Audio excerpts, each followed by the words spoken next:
Privilégio estar com vocês essa noite. Nós gostaríamos de estar pessoalmente com vocês aí, mas como o Glauber já disse, Deus tem seus planos, seus propósitos, e nós não pudemos estar juntos. Espero que Deus abra portas para que em breve a gente possa estar com vocês aí, desfrutando da companhia, servindo os irmãos, passeando um pouquinho também. Mas é um privilégio estar com vocês aqui essa noite, poder vê-los aí, vários de vocês aí, irmão David, a turma do Glauber, a turma do Felipe aí. É um privilégio poder falar para duas igrejas, a Igreja Batista Reformada de Randa, a Igreja Batista Reformada de Hamamatsu.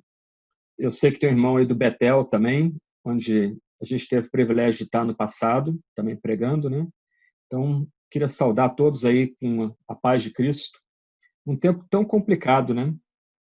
A gente está enfrentando aí um momento mais crítico desde a Segunda Guerra Mundial. Desde 1945 a gente não tem uma situação como essa. O mundo todo parado e a gente aí sem saber o que vai ser do futuro, né? Como vai ser o novo normal, como eles chamam agora, né? E situações aí se desenhando de crise econômica, além dos milhares de mortos aí por causa do Covid. Aqui no Brasil, crise política, né? Parece que é América Latina sempre em crise, né? Quando não tem crise, fabrica-se crise, infelizmente, né? Mas a gente está aqui para meditar na palavra do Senhor, para tentar entender o que Ele tem a dizer para nós nessa manhã, aí no Japão, final de um dia longo aqui no Brasil. Eu queria meditar com vocês o Salmo 123. É um texto bíblico pequeno, mas muito rico. Não sei se você sabe, mas essa frase que vem em itálico, antes do verso 1, é parte do texto bíblico. Então o Salmo diz: Cântico de peregrinação. A ti, que habitas nos céus, eleva os olhos. Como os olhos dos servos estão atentos às mãos dos seus senhores, e os olhos da serva à mão de sua senhora, assim os nossos olhos estão atentos ao Senhor nosso Deus, até que tenha compaixão de nós. Tem compaixão de nós, Senhor, tem compaixão, pois estamos saturados de tanto desprezo. A nossa alma está saturada da zombaria dos arrogantes e do desprezo dos soberbos. Algumas palavras de introdução aqui que são úteis para a gente. Primeiro, como eu li, esse é um salmo de peregrinação. E se você voltar a sua Bíblia um pouquinho, você vai notar que essa expressão já aparece no Salmo 120 e ela vai continuar sendo usada até o Salmo 134. Então, dentro do Saltério, que é o livro de oração dos cristãos, nós temos 5 divisões principais. Os salmos são divididos em 5 livros, como são chamados pelos eruditos. E mesmo dentro desses livros, nós temos algumas seções menores. E essa seção, que vai do Salmo 120 ao Salmo 134, é chamado, pelo menos na minha versão aqui, de Cântico de Peregrinação, em outras traduções, Cânticos de Romagem, e na Bíblia de Jerusalém, chamado de Cânticos das Subidas. O que isso significa para a gente aqui? Uma palavra introdutória. Todos nós sabemos aqui que o Antigo Testamento é marcado por festas. Os cultos do Antigo Testamento, os grandes cultos do Antigo Testamento eram marcados por grandes festas. O povo de Deus sabia festejar no Antigo Testamento. Tempos bons, tempos ruins, o povo se reunia para festejar.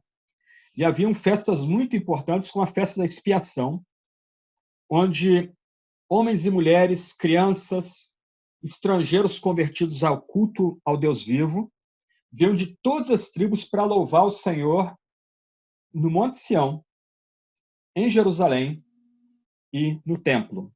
Nota que aqui é uma subida. Jerusalém fica a 700 metros acima do nível do mar. Então, esses cânticos aqui eram cantados enquanto o povo de Deus ia em peregrinação para Jerusalém. Lembra que no Antigo Testamento toda a vida é religiosa. Foi dito há pouco aí o coram Deo, né? Toda a vida do Antigo Testamento é diante de Deus. Para o fiel do Antigo Testamento, não havia uma dicotomia entre aspectos religiosos e aspectos seculares da vida. Toda a vida era religiosa. Tudo era feito na presença de Deus. Então, quando homens, mulheres, crianças, servos, estrangeiros que vieram para Israel, para cultuar Deus junto com Israel, iam das suas cidades para Jerusalém nas grandes festas, eles iam cantando, eles iam louvando. E eles iam louvando com esses salmos, que vão do Salmo 120 ao Salmo 134. Nós temos, então, aqui um pequeno saltério dentro de todo o saltério. É um pequeno livro de oração dentro do grande livro de oração da Bíblia. Pequeno grupo de cânticos dentro de um livro de cânticos espirituais, cânticos proferidos da presença do Senhor. Então, esse é um ponto interessante aqui. O povo de Deus subia para Jerusalém cantando e louvando. Das várias tribos da nação, eles iam para Jerusalém louvando e cantando. E o Salmo 123 é parte dessa cantoria. Aqui tem uma segunda palavra introdutória. Os estudiosos dividem os salmos, para simplificar, em dois tipos: salmos de ação de graças, salmo de lamento. É curioso que o salmo que nós lemos, então, é um salmo de lamento. Mesmo junto com parentes, mesmo subindo para Jerusalém para fazer sacrifícios, para buscar expiação, para ansiar pelo Messias, havia também espaços de lamento.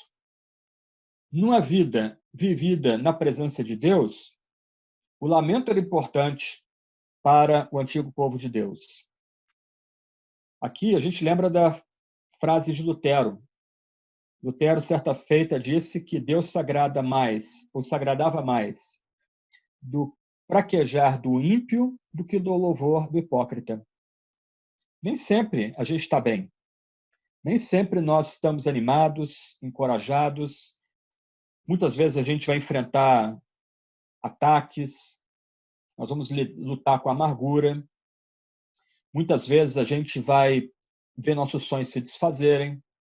Nessa crise toda, pessoas estão sendo mandadas embora, estão gastando suas economias, pessoas lidando com medo, com tensão, ao mesmo tempo que nós aqui, como povo de Deus, como parte desse povo de Deus que vem, que é prometido desde Abraão, nos é dado o espaço do lamento.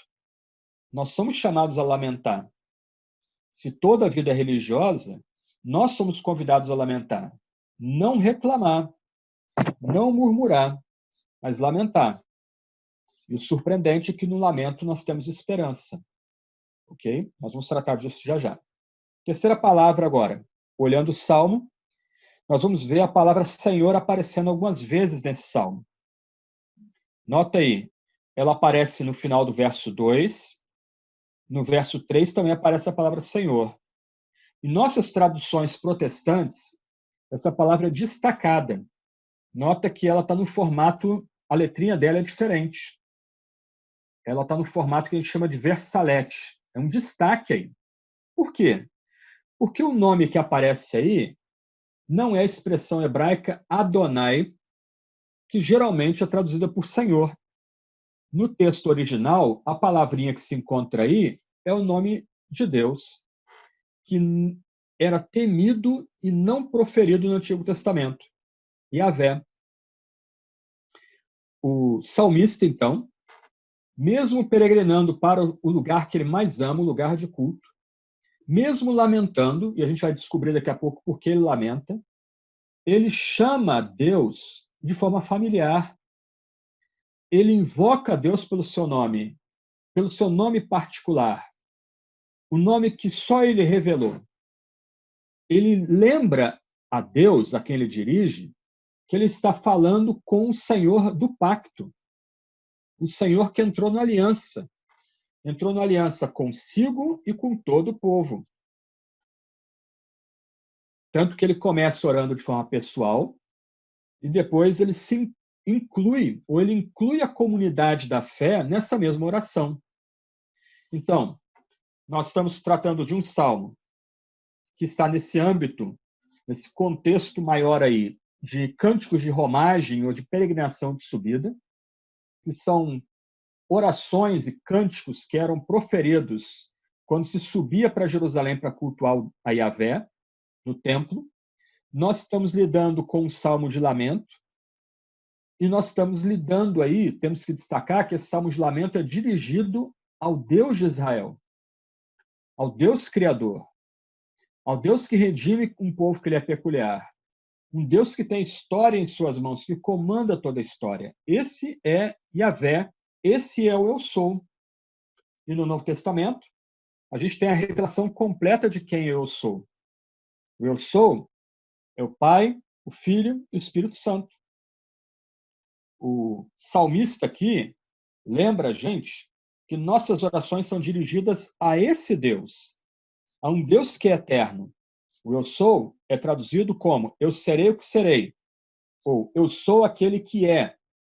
A nova tradução da linguagem de hoje traduzia antigamente, né, em vez de botar Senhor, tem a ti que habitas nos céus, eleva os olhos estão atentos ao eterno nosso Deus. Seria uma forma de traduzir esse nome. O nosso Deus, o Deus pactual, um Deus que entrou numa relação inquebrantável com a gente, um Deus que nos deu dons que são irrevogáveis, esse Deus é o eterno. Ele é o Criador. Ele é o soberano. Ele é o Redentor. Ele vem em nosso socorro. É a Ele que nós nos dirigimos na oração. Isso é muito importante. A quem nós oramos? Mas vamos ver o Salmo aqui. O Salmo, como eu disse, é um Salmo de lamento. Nós vemos aqui o povo de Deus sofrendo desprezo e escárnio. São palavras que aparecem aqui no Salmo. Verso 2, estamos saturados de tanto desprezo. A nossa alma está saturada da zombaria dos arrogantes e do desprezo dos soberbos. Pergunta aqui para nós, então. Como nós lidamos quando nós enfrentamos desprezo e escárnio? Como lidar quando inimigos da fé, e não se surpreenda, no Salmo 125, o salmista fala de pessoas dentro da comunidade da fé que traíram a comunidade da fé. Então, a gente não deve surpreender quando pessoas que se dizem parte do povo do pacto jogam em cima da gente desprezo, arrogância, zombaria, soberba. Okay? Mas como é que a gente lida com isso? Como é que a gente lida com esses ataques? O salmista começa destacando para nós que quando vítimas do desprezo, do escárnio, da zombaria, da arrogância, nós devemos manter os nossos olhos fixos nesse Deus, Yahvé, que é o Eterno, o Pai, o Filho e o Espírito Santo. O verso 1. A ti, que habitas os céus, eleva os olhos. Se você olhar o Salmo 121, e aí faz sentido essa ideia da peregrinação, o Salmo 121 começa. Eleva os meus olhos para os montes, de onde me virá o socorro? O meu socorro vem do Senhor, que fez o céu e a terra. Olha que interessante. Na primeira parte aqui, Salmo 120, 121, 122, esses salmos aí têm uma expectativa de entrar na presença de Deus. O peregrino está vindo na direção de Jerusalém. Aqui no meu escritório eu tenho um mapa de Israel, tá? Um mapa tridimensional. Aí, se você passa o dedo aqui, você nota que Jerusalém está bem em cima, 700 metros acima do nível do mar. Os fiéis estão vindo das tribos, descendo, desde Dan até Benjamim, aqui embaixo, Efraim. Eles estão todos vindo para cá. No Salmo 121, 120, nós temos essa expectativa. Olha, a gente está olhando para cima, lá no Monte Santo. Aquele que criou os montes está lá. É dele que vem o socorro. Agora, no Salmo 123, parece que o salmista já subiu o monte, está chegando dentro de Jerusalém, se dirigindo para o templo e ansiando o Santo dos Santos, o lugar mais elevado de culto em Israel. o lugar onde a paz é realizada, a expiação é feita, o pecado é removido. O salmista, então, lembra que quando a gente enfrenta desprezo e escárnio, a gente precisa olhar para Yahvé, manter os olhos fixos em Yahvé. Não olhar nem para a direita nem para a esquerda, mas olhar para ele, não apenas antecipando que nós vamos entrar no lugar de culto, mas olhando para além do lugar de culto. A ti que habitas nos céus. A ideia aqui é que o salmista e a gente, nós somos juntos convidados a refletir em quem Deus é. Na instabilidade do mundo que vivemos, Deus permanece. Ele é estável. A gente olha para aquele que habita os céus, está acima da criação, domina toda a criação. Não tire os olhos de Yahvé. Quando você enfrenta escárnio, desprezo, orgulho, quando você é perseguido, quando você está debaixo da servidão, você não tira os olhos de Yahvé. Traga na mente quem é o Deus que você adora. Traga à sua memória quem é o Deus que você serve. Relembra as misericórdias passadas do Senhor. Confie que esse Deus habita os céus. Nós chegamos de Jerusalém. Nós entramos no templo. Nós estamos indo para o Santo dos Santos. A glória de Deus vai ser derramada ali. Mas Deus é maior do que tudo isso. Deus é maior do que toda a criação. Ele habita nos céus. Ou colocando de outro lado, Deus é tão grande, ele é maior do que os céus e para ele que a gente ora. É para ele que a gente está olhando. Você tem permanecido olhando na direção desse Deus? Você tem fitado esse Deus com confiança renovada? Essa é a primeira resposta do salmista. Quando nós somos atacados, quando nós enfrentamos desprezo, o orgulho dos homens, a gente fita a Deus, a gente olha a Ele. Mas há espaço para lamento. Ao mesmo tempo que a gente é convidado a olhar para Deus, a gente também olha para o que está acontecendo com a gente. Os versos 2, 3 e 4 parecem apontar para a gente uma realidade não muito agradável. Um ponto que é curioso nesses salmos é que, se você notar aí, você pode voltar um pouquinho, o Salmo 121 não tem autoria, Salmo 120 e 21 não tem autoria, perdão. Salmo 122 tem autoria, esse salmo não tem autoria, o Salmo 24 tem autoria, e você vai vendo que vai alternando. Então, alguns eruditos têm entendido que esses salmos sem autoria são os salmos que foram compostos num período muito dramático para agora Judá. Esses salmos foram escritos no período do exílio, depois de 586 a.C., quando Nabucodonosor finalmente cerca Jerusalém, arrasa Jerusalém e leva os de Judá que sobreviveram como escravos para o cativeiro. Então, há um debate aqui de quando esse salmo foi composto. Se aqueles que celebram a Yahvé e se consolam com Yahvé, aqui, originalmente estavam cativos, fora da terra, o que parece meio difícil aqui, ou eles estão na terra debaixo de um poder estrangeiro. A última frase do texto bíblico, que na minha tradução aqui diz "e do desprezo dos soberbos", outra tradução diz "o desprezo é para os soberbos", alguns eruditos sugerem que essa frase aí ela é bem mais recente, inclusive. O texto hebraico não é muito claro, e alguns têm sugerido que uma tradução melhor para essa expressão final aqui seria "o desprezo é para os soberbos gregos", significando que esse salmo, então, encontrou sua composição final num período entre o 4º século a.C. e o 3º século a.C., quando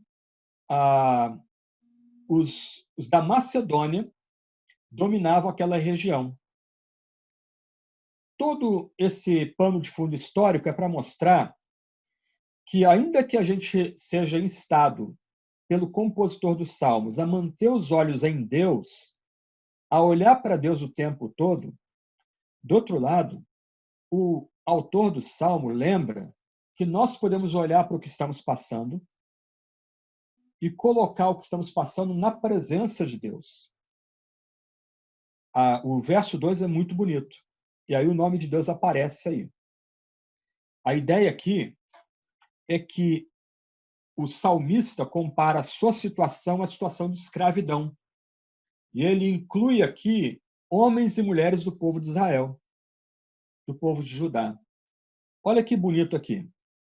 Num regime de escravidão, e no mundo antigo a escravidão era ligada à derrota militar, não tinha nada a ver com etnia, né?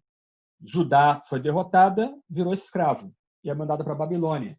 Reino do Norte foi derrotado, vira escravo, e aí se miscigina, acaba o Reino do Norte ali quando cai diante da Assíria. O que acontece aqui? O poeta inspirado retira da sua situação existencial motivo de confiança. Num regime de escravidão, o escravo apanha tanto, ele é tão desumanizado, que ele tem medo e ele fica olhando para a mão do seu senhor para antecipar um movimento da mão do senhor para atender o senhor ali antes que a fúria do senhor desabe sobre ele. Porque no mundo de escravidão, o escravo não tem nome, o escravo não tem história pessoal, o escravo não é nada. O salmista lamenta, e ele continua lamentando. Daqui a pouco ele vai proferir uma palavra linda aí para a gente, de grande impacto na história da fé cristã. Mas ele não fica preso ao seu lamento. Ele tira do seu lamento razão para invocar a Deus. Parafraseando, Senhor Deus, assim como eu estou olhando a mão do meu Senhor, tentando antecipar o pedido dele, os meus olhos estão atentos a ti. Mesmo que eu esteja em sofrimento, mesmo que eu esteja em escravidão, num regime de escravidão, eu permaneço esperando em ti, até que o Senhor, que é o eterno, o Deus do pacto, o Deus que permanece fiel, fiel ao pacto que estabeleceu com o seu povo, até que o Senhor se mova em compaixão para nós. O salmista está reclamando da escravidão, do tacão do Senhor, ele olha para a mão do seu Senhor, a judia piedosa olha para a mão da sua senhora e usa esse lamento para olhar adiante, esperando na compaixão do Senhor. Nossos olhos estão atentos ao Senhor, nosso Deus, até que tenha compaixão de nós. Se você notar, esses dois versos fazem isso e isso. A ti que habitas nos céus, elevo os olhos. Como os olhos dos servos estão atentos às mãos dos senhores, e os olhos da serva às mãos da sua senhora, assim os nossos olhos estão atentos ao Senhor, a Yahvé, nosso Deus, até que tenha compaixão de nós. Esse Deus habita os céus. Nós mantemos os olhos nele. Nós lamentamos o que está acontecendo com a gente. A gente lamenta o escárnio, as piadas, o deboche, a raiva dos homens e das mulheres. Mas, no final, ainda lamentando isso, nós esperamos em Deus, nós confiamos em Deus.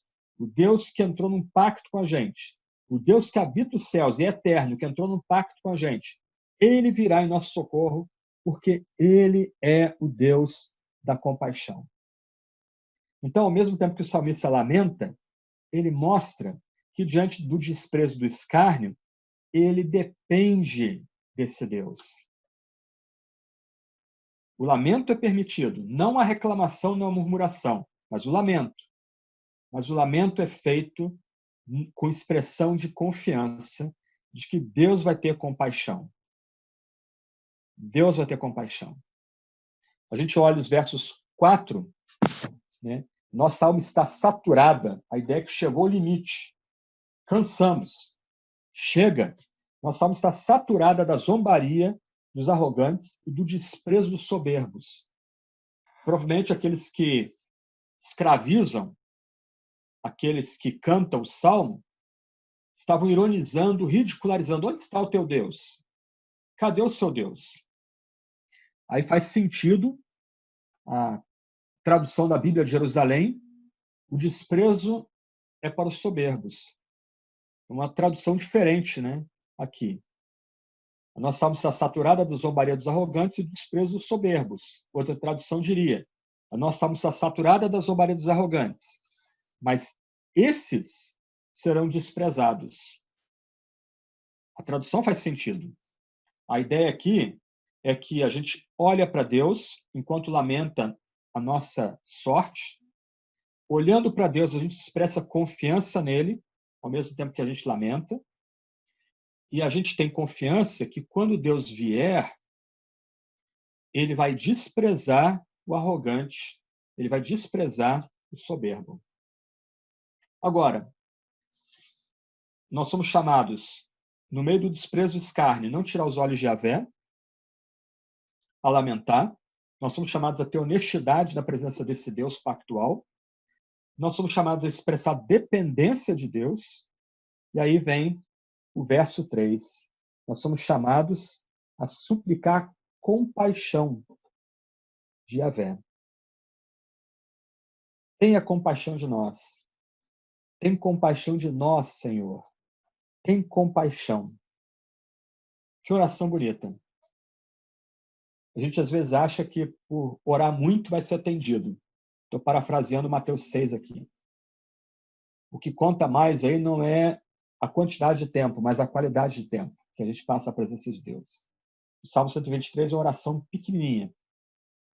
E dentro dessa oração pequenininha, a gente tem uma expressão de longo alcance. Tem compaixão de nós. Tem compaixão de nós, Yahvé. Tem compaixão de nós. Uma das orações mais bonitas da Bíblia, a gente encontra no Novo Testamento. Ó Cristo, filho de Davi, tem misericórdia de mim. Essa oração esteve na boca do grande reformador Ian Hus, quando ele foi traído, levado à fogueira em Constança, 1415. As últimas palavras dele, enquanto fogo lambia o corpo dele, era: ó Cristo, filho de Davi, tem misericórdia de mim, tem compaixão de mim. Uma oração que está presente no Novo Testamento, que encontra eco nessas expressões do Salmo 123. Tenha compaixão de nós. Tem compaixão de nós, Yahvé. Tem compaixão de nós. O que o salmista pede 3 vezes ao Deus pactual, o Deus que habita os céus, o Deus que é o único Deus vivo e verdadeiro? O salmista aqui implora para que, ao mesmo tempo que ele sofre desprezo, escárnio, a soberba dos homens, ao mesmo tempo que ele está debaixo do tacão do Senhor malvado, ele permanece olhando para Deus e ele pede para que o Senhor o mantenha em seu coração. Tem compaixão. Me tenha dentro do seu coração. Guarda-me na tua presença. Tem compaixão de nós. Tem compaixão de nós, Senhor. Tem compaixão. Olha que bonito isso, gente. A gente não sabe qual vai ser o futuro. A gente vê aí os políticos, cientistas, todos eles tateando. Não dá para dizer aí que, como um ministro brasileiro disse, né, que a ciência é a luz, é o iluminismo, ela vai nos salvar disso. Se essa é a nossa confiança, a gente está mal. Nossa confiança está em Deus, no Senhor, no Eterno, Yahvé. Eu serei o que serei, eu sou aquele que é. Ele habita os céus. Ele vem a nós, é Ele que vem em nossa direção. Ele nos dá liberdade de lamentar na presença dEle. E Ele, podemos orar com confiança, que Ele terá compaixão de nós. Ele terá compaixão de nós. 3 vezes é pedido nesse salmo. Tem compaixão de nós. Tem compaixão de nós, Senhor. Tem compaixão de nós. Essas expressões são tão bonitas que elas deram base a um hino muito antigo. Eu não vou nem arriscar cantar, que eu sou péssimo cantor. Totalmente desafinado. Não sei cantar, tocar, esse não é um dom meu. Mas esse hino, chamado de Kyrie eleison, a expressão grega Kyrie eleison é: tem misericórdia, Senhor, tem misericórdia. A igreja primitiva incorporou esse salmo na sua liturgia logo nos seus primórdios. E nos seus cultos ela cantava: tem compaixão de nós, Senhor. Tem compaixão de nós. Tem compaixão. Quando nós, então, gememos sobre o peso do nosso inimigo, do conquistador, quando nós somos alvo de desprezo e escárnio dos arrogantes e dos soberbos, a gente tem que manter os nossos olhos fitos em Deus. Ele habita os céus. Esse Deus veio a nós. Ele entrou numa relação pessoal com a gente. Ele nos deu seu nome especial. O nosso Deus não é só Deus. O nosso Deus é Yahvé. Eu serei o que serei. Eu sou aquele que é. Nosso Deus é eterno. Nosso Deus é Pai, Filho e Espírito Santo. Não tire os olhos desse Deus. Mantenha-se sempre olhando para Deus. Enquanto você caminha, enquanto você sobe na direção da santa cidade, onde o Cordeiro, onde Emanuel habita, mantenha-se olhando para Yahvé. Seja honesto com Yahvé. Esse Deus que nos deu seu nome, ele nos chama para sermos transparentes. Ele nos chama para brigar com ele. E ele aguenta. Então, na presença de Deus, lamente. Refreie-se de se lamentar e murmurar na frente dos seus irmãos e irmãs. Mas lamente na presença de Deus. Lute com Deus como Jacó no vale de Jaboque.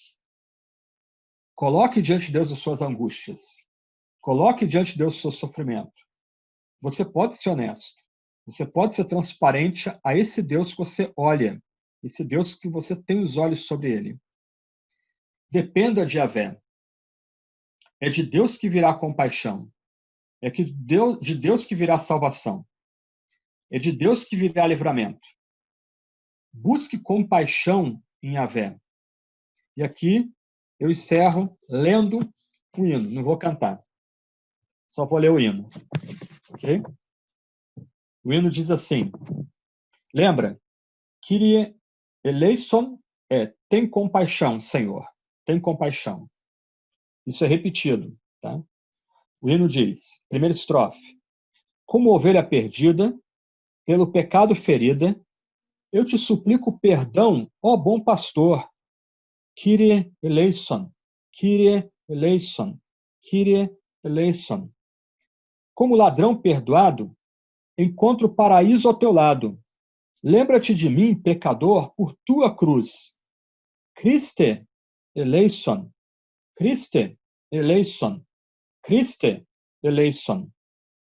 Com a pecadora caída, derramo aos teus pés minha vida.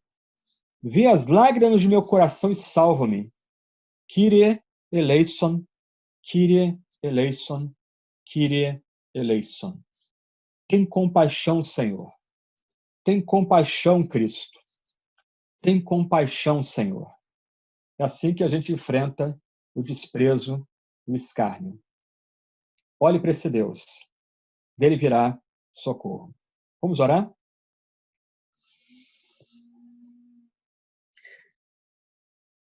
Ó Deus, ó Eterno, Tu que existes de eternidade a eternidade, Tu que criaste os céus e a terra, Tu que és soberano sobre todas as coisas. Ó Deus, Tu que viestes pactuar com Abraão, Isaque, Jacó, Davi, finalmente no Messias. E neles o Senhor tem nos incluído nesse povo santo. Ajuda-nos, ó Deus. Num tempo como o nosso, num tempo como estamos vivendo, medo, insegurança, vazio, falta de sentido, raiva. Num tempo como o nosso, onde nós somos desprezados e debochados pela nossa fé, nós esperamos em Ti. Nós imploramos, dá Teu Santo Espírito, para que os nossos olhos não se desviem nem para a direita nem para a esquerda, mas para que nossos olhos permaneçam fitos em Ti. Tu que habitas os céus, Tu que não vives em tendas feitas por mãos humanas, Tu que és o Criador, o soberano, Deus do pacto, Deus da aliança, Deus desse acordo inquebrantável firmado com o Teu povo. Ó Deus, o Senhor conhece cada um dos meus irmãos e irmãs aqui que me ouvem. O Senhor conhece cada um de nós. Nós somos um livro aberto na Tua presença. O Senhor conhece as nossas dores, as nossas lutas, os nossos anseios. Colocamos tudo isso na Tua presença, ó Deus. E juntos, como Tua igreja, nós imploramos: Senhor, tem compaixão de nós. Ó Cristo, tem compaixão de nós. Ó Senhor, tem compaixão de nós. Amém.